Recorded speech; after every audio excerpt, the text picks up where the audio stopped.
Bonjour à toi qui m'écoutes ou bonsoir, je m'appelle Nadine. Si tu es nouveau sur cette chaîne, c'est Machile Contemplation, la chaîne où je vais te parler de la foi, je vais partager des témoignages avec toi, je vais t'encourager. Je fais souvent des covers et aussi j'ai déjà écrit 2 chansons et produit. Cette année, nous avons un projet très intéressant, hyper intéressant, intitulé Une chose à la fois 2023. C'est un programme d'intercession, un programme de prière. Et je t'invite à participer à ce programme. Il est très simple. Il s'agit simplement pour toi de choisir une personne pour laquelle tu vas prier pendant toute l'année. Mais tu ne fais pas ça seul parce que par la grâce de Dieu, nous, on prépare des thématiques qu'on a appelées des piliers qui vont t'orienter pendant la prière, qui vont te montrer comment tu vas prier pour la personne que tu as choisie. Et surtout, ce qui est encore intéressant, c'est que nous avons un groupe où nous nous rencontrons 1 ou 2 fois par mois.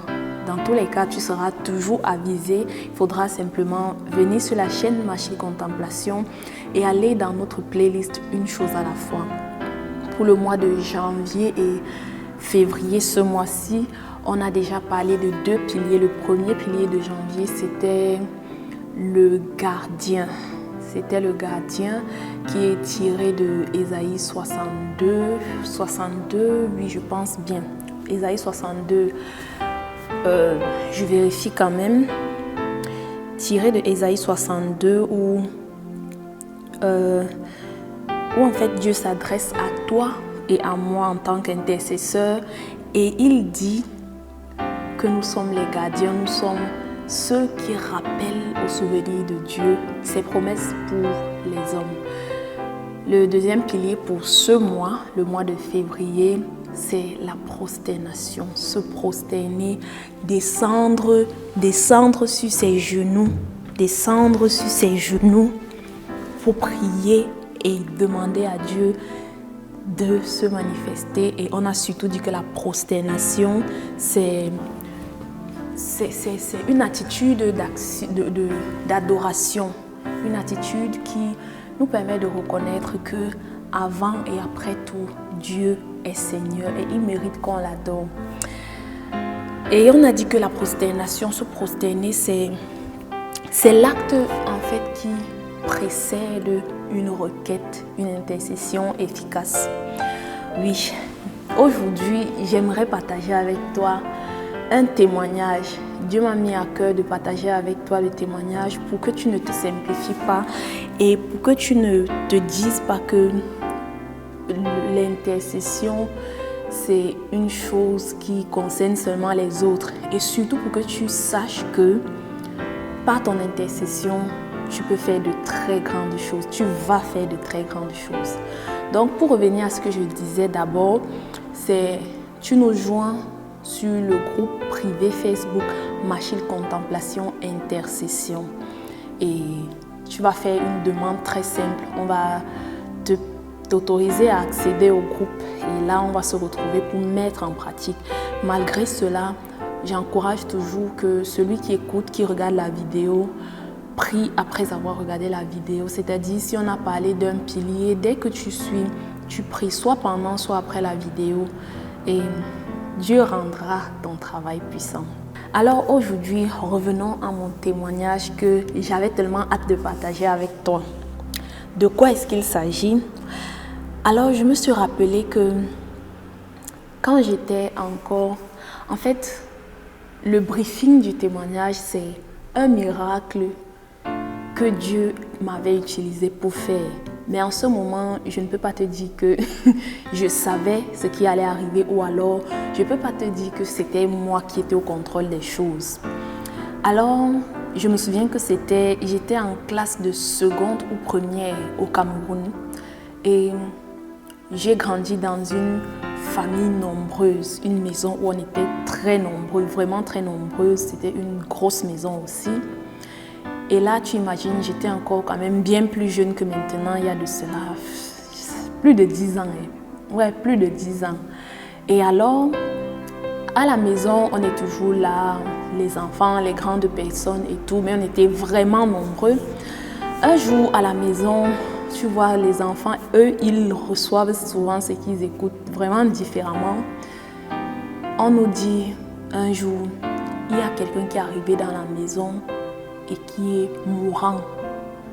Tu vois, c'est les petits bavardages qu'on fait souvent entre nous les enfants ou bien que les grandes personnes sont en train de parler, toi tu écoutes, ou alors on nous avait même dit ça directement, mais je ne sais plus exactement. Et puis on nous dit qu'il y a quelqu'un qui est arrivé à la maison et qui est très malade, qui est même déjà mourant. On nous rapporte que la personne a déjà visité tous les hôpitaux, les plus grands hôpitaux de Bafoussam, qui est dans l'ouest du Cameroun, tous les hôpitaux de Douala, et je pense qu'il vivait d'ailleurs à Douala, et que de là, on lui a dit, il faut que tu ailles à Yaoundé, tu vas visiter, tu vas aller te faire consulter dans un hôpital là-bas, et si là-bas il ne trouve pas une solution pour toi, on n'y peut rien. Apparemment, en dehors des hôpitaux, avec sa famille, c'était un jeune homme qui devait me dépasser, même peut-être je ne sais pas moi, de 10 ans comme ça. C'était un jeune homme vraiment en âge de se marier. Il avait soit un master, quelque chose comme ça, mais il était tellement malade, la maladie l'avait rongé et je ne l'avais pas vu parce que il était dans une chambre, il était enfermé dans une chambre et apparemment on nous avait juste dit, quand il arrivait à la maison pour qu'il monte les escaliers, pour qu'il entre même dans la maison, on le tenait parce qu'il n'arrive même plus à marcher, il est tellement amaigri et il tousse, etc. On ne sait pas ce qu'il a. En dehors des hôpitaux, ils ont visité, je ne sais pas moi, les praticiens, bref, ils ont cherché partout où ils pouvaient et d'après ce qu'on leur a dit, d'après ce qu'on nous a dit, Yaoundé et l'hôpital où on les envoie actuellement, c'est la dernière option. Comme quoi, si ça ne marche pas là-bas, vraiment, on n'y peut plus rien. Oui, quand on te dit comme ça ou quand tu entends ce genre d'histoire, en tant qu'enfant, moi, le sentiment que j'ai eu, c'est que tu as peur. Tu as peur et en plus, on ne sait pas s'il était contagieux ou quoi que ce soit. Bref, il était toujours enfermé dans la chambre et je pense que la seule fois où je l'ai vu de mes propres yeux, c'est j'étais dans la cour de la maison et on le transportait quelque part. Je ne sais pas si c'était à l'hôpital. Et on est donc resté là comme ça un bon nombre de temps, des jours, des semaines. Après un jour, je pense que je faisais encore le catéchisme à cette période-là. Et j'étais au salon de la maison le matin, j'étais seule. J'avais ma Bible, j'étais en train de lire. Et après, je pense que j'avais fini de lire la Bible et j'étais déjà soit dans mes cahiers ou bref, je sais que j'avais médité le moment là et qu'après, j'étais sur le point de faire autre chose. Et là, subitement, tu vois, il y a une force qui prend possession de moi. Une force qui me dit, tu es là, mais il y a quelqu'un juste dans la chambre d'à côté. Tu ne l'as même jamais vu. Il y a quelqu'un juste dans la chambre d'à côté, mais va lui parler de Jésus. Va lui dire qu'il va guérir. Va. Et je t'assure, ce n'est pas quelque chose à laquelle tu peux résister. C'était vraiment cette présence-là, une voix qui te mettait ce désir-là dans le cœur, va faire telle chose. Et du coup, la voix-là vient en même temps avec un certain courage, une certaine audace. Parce que, je te dis parce que, subitement, après avoir un peu ressassé ce qui est en train de m'arriver sur le coup, je dis donc, ok Seigneur, je me lève et puis je pars. Je guette quand même s'il n'y a personne dans les couloirs, parce qu'on ne m'a jamais vu entrer là-bas et apparemment moi je savais que c'est un endroit interdit où il ne faut pas entrer. Je m'en vais, je guette dans les couloirs, il n'y a personne et tout. J'ouvre la porte doucement, j'entre et puis il était couché, il était couvert et il avait une boîte à côté comme ça dans laquelle il toussait et il crachait, c'était fermé. Et j'entre, il avait les yeux fermés, il était vraiment souffrant. après, quand il me voit entrer, il ouvre un peu les yeux, il me regarde, je lui dis, ah, quand je pense à ça, ça fait ça. Dieu est grand, Dieu est grand, Dieu est grand. Il ouvre les yeux. En fait, quand je suis en train de dire qu'il ouvre les yeux, là, je vois seulement ses yeux qui s'ouvraient là, mais c'est comme si c'est là, l'espoir qui s'ouvrait. Donc, il ouvre les yeux et moi, je suis même pas trop sûre de ce que j'ai envie de dire. Mais je lui dis bonjour. Tu t'appelles comment? Il me dit son nom. Bon, j'ai pas envie de dire son nom ici. Il me dit son nom et puis je lui dis, moi je m'appelle Nadine. Après, je réfléchis, je vais me commencer par où? Je lui demande, est-ce que tu es chrétien? Il me dit que oui, il est chrétien, il croit en Jésus et tout. Là, ok, je me dis, c'est un travail en moins. Si il est chrétien, il croit en Jésus, j'ai demandé, il a dit oui, il est chrétien, il croit en Jésus et tout. C'était donc un travail en moins. Après, on a causé un peu, il ne parlait pas beaucoup parce que apparemment ce qu'il avait, ça l'épuisait, ça l'étouffait. Donc il ne pouvait pas bien respirer et pas beaucoup parler. Après je lui dis, est-ce que tu crois que Jésus peut te guérir? Il me dit oui. Je lui ai dit après qu'on va prier et tu vas guérir. Jésus va te guérir. Au nom de Jésus, tu vas guérir. Il dit oui. Il dit oui. Et c'est à ce moment-là que les portes se sont ouvertes. Les portes dans les deux sens du terme. Les portes, à mon avis, pour sa guérison complète et les portes de la chambre là, parce que je me rends compte que juste quelques mois après, on partait déjà, on a finalement dit à notre mère que, parce que je crois que notre mère avait peur pour nous, elle avait peur qu'on aille là-bas parce qu'on ne sait jamais si on te dit que quelqu'un est contagieux et tout. Mais subitement, avec mes soeurs, avec même notre grande soeur, on a commencé à aller le voir parce que je leur ai dit que je suis partie là-bas et tout. Et je ne sais pas si eux-mêmes lui ont rendu visite entre-temps. Donc, subitement, la porte de la chambre qui ne s'ouvrait jamais, on allait déjà là-bas. Je me souviens que parfois, on lui demandait même « Tu veux quoi pour manger ?» Ou bien il nous demande « Est-ce que vous pouvez me faire les omelettes ?» Donc, finalement, il n'était plus seul. Et quand on entrait là-bas, on se disait quand même « Bon, comme on ne l'a pas encore examiné à l'hôpital et qu'on ne sait pas de quelle maladie il souffre là, il faut seulement que Dieu nous préserve. Hein. » Oui, mais je pense que si c'est sa maman, on se disait aussi que si sa maman et les gens qui étaient proches de lui n'avaient pas été contaminés, il n'y avait pas de risque pour nous. Donc, il n'était forcément pas contagieux, même s'il toussait beaucoup.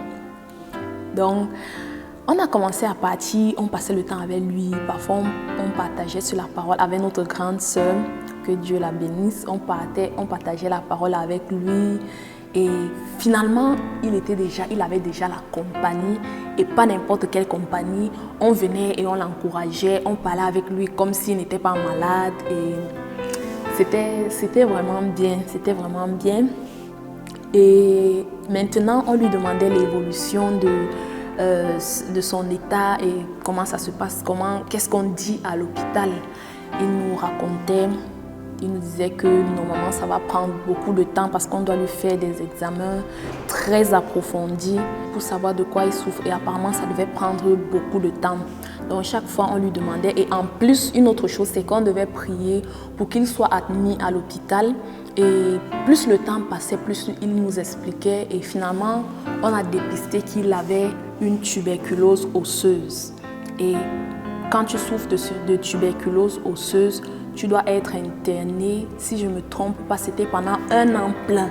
Ça veut dire pendant 1 an plein, il devait être à l'hôpital, il devait rester là-bas, il devait avoir un lit dans la chambre de ceux qui ont la tuberculose osseuse. Et c'était surtout très important pour lui qu'il suive tous ses traitements sans manquer aucun. Parce que quand tu manques un traitement, forcément, ça va prolonger ton séjour à l'hôpital et ralentir la guérison. Et oui, c'était déjà un succès de savoir qu'on avait dépisté la maladie et finalement encore Dieu a permis qu'il soit accepté et interné à l'hôpital Et donc, de temps en temps, on allait le voir. Et il était content de recevoir nos visites et tout et tout. Et après, on va accélérer le temps parce que c'était quelqu'un de sérieux. Comme je vous ai dit au départ, c'est quelqu'un qui avait fait des études et des grandes études. Oui, d'ailleurs, si tu as un master, ça veut dire que tu as fait de grandes études. Qu'est-ce que je vais dire? Oui, et il a suivi son traitement comme il fallait. Il ne manquait pas de séances, il ne manquait pas d'injections, il ne manquait rien. Il a suivi, il était interné, malgré que c'était un gros challenge de devoir être interné pendant toute une année.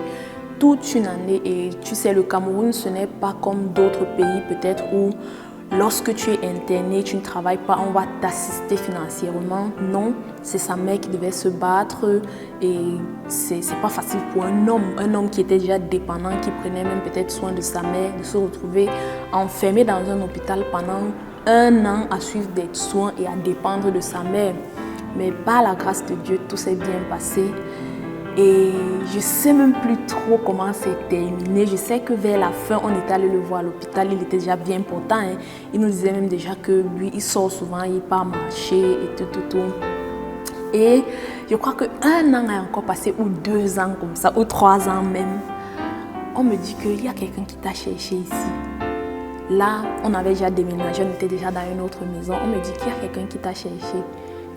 Je dis, mais qui? On me dit, tel qui était malade là. Et puis donc, finalement, on s'est vu et il me dit qu'il est déjà parfaitement guéri. Il s'est marié et donc il a repris sa vie. La vie est belle. Et je me rends compte aujourd'hui, quand je reviens un peu sur ces choses, que notre Dieu est magnifique. Et moi, je crois personnellement que le fait que Dieu m'avait mis à cœur d'aller le voir, de lui dire cette parole de foi, même si ça ne venait pas de moi, même si peut-être je me disais, tu te bases sur quoi pour dire ça, mais finalement Dieu a fait que je lui dise cette parole et forcément ça a ouvert les portes pour qu'il sente cette présence des personnes et dans la maladie des personnes qui l'encourageaient par la foi et finalement il a guéri. Et je dis et je crois que ça vaut la peine d'intercéder. Ça vaut la peine, peu importe la gravité du cas de la personne pour laquelle tu intercèdes. Ton travail, ce sera de prier et c'est à Dieu de faire le reste. Mais surtout, il est fidèle. Je voulais partager ce témoignage avec toi et je rends grâce à Dieu de m'avoir permis d'être témoin de ces choses parce que le cas là, c'était un gros miracle. Parce que quand je te parle de lui, on ne voyait que sa tête. On ne voyait que sa tête. Il avait été tellement malade, tellement malade. Mais Dieu a fait de grandes choses. Dieu a utilisé les médecins. Dieu l'a assisté et aujourd'hui, je bénis Dieu pour sa vie et je prie que Dieu l'élève encore et je prie que Dieu lui permette de ne pas oublier tout ce qu'il lui a fait de bien. Et je t'encourage à joindre notre programme de prière et d'intercession. Et je voudrais préciser quand même que ce n'est pas, ça doit être une vie d'intercession, une vie dans laquelle dans ton quotidien, il t'arrive de penser à quelqu'un et à son cas et à dire Seigneur, manifeste-toi pour telle personne. Tu peux très bien suivre les messages qu'on partage, mais demande à Dieu quand tu suis ces messages-là de te faire comprendre ce qui est essentiel, qui peut t'encourager à intercéder. J'espère que tu as profité, que tu as aimé suivre ce témoignage. Que Dieu te bénisse et que Dieu bénisse les gens pour lesquels tu vas intercéder. Rejoins-nous sur Facebook, sur Machile Contemplation Intercession et n'hésite pas de suivre sur notre chaîne YouTube les messages de la playlist qui va s'afficher là encore une fois de plus. C'est la playlist où nous parlons d'intercession, intercession, intercession. Et si tu n'es pas encore abonné à la chaîne, je t'encourage à t'abonner parce que tu nous montres en t'abonnant que ce que nous faisons te fait du bien, que ce que nous faisons compte quand même pour quelque chose. Que Dieu te bénisse. Bye bye.